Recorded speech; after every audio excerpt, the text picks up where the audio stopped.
कल्याणला हसन अली खान पाठवला आणि वार्ता संभाजींना आली. कल्याणावर हसन अली खान चालून आलाय आणि संभाजींच्या काळचा ठोका चुकला. कल्याण म्हणजे स्वराज्य.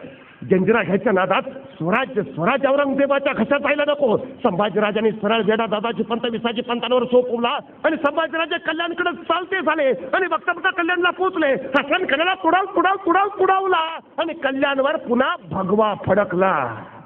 पण जंजिरा त्यापासून हातात गेला तो गेला.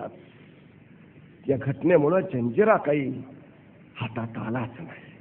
पण सिद्धीवर अशी जरा बसवली संभाजीराजांनी की संभाजींचं नाव ऐकलं तर जंजिऱ्याच्या काठचं दर्याचं पाणी चळा चळा कापायचं. इतकी अफाट अफाट जरा. अरे हे अरब लोक दर्यात यायचे, कोकणातल्या बायका पळवायचे, बाटवायचे. संभाजीराजांनी आदेश दिला शिल्पावर गिरफ्तार करा आणि सर्कल कान्होजी आंग्रेंनी दोन जहाज गिरफ्तार केली. 200 अरब सापडले.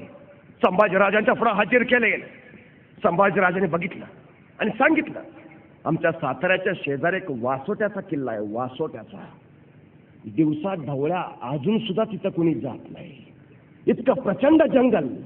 माणसाची बात सोडा, पाखरही तिथे फिरकत नाहीत. परवा चुकून 4-5 पोरं गेली होती. शेवटी हेलिकॉप्टरनं शोधून काढावी लागली. इतका भयान आहे अजून, इतका भयान. चिटपाखरू नसतं. एखादं नुसत्या शांततेनं मरेल तिथं. इतकी भयान शांतता. संभाजींनी सांगितलं या 200 अरबांना त्या वासुट्याच्या किल्ल्यावर नेऊन ठेवा. आणि आमचा संताजी होता त्याला सांगितलं एक करायचं, त्यांना इतकं मारायचं हे फक्त मेले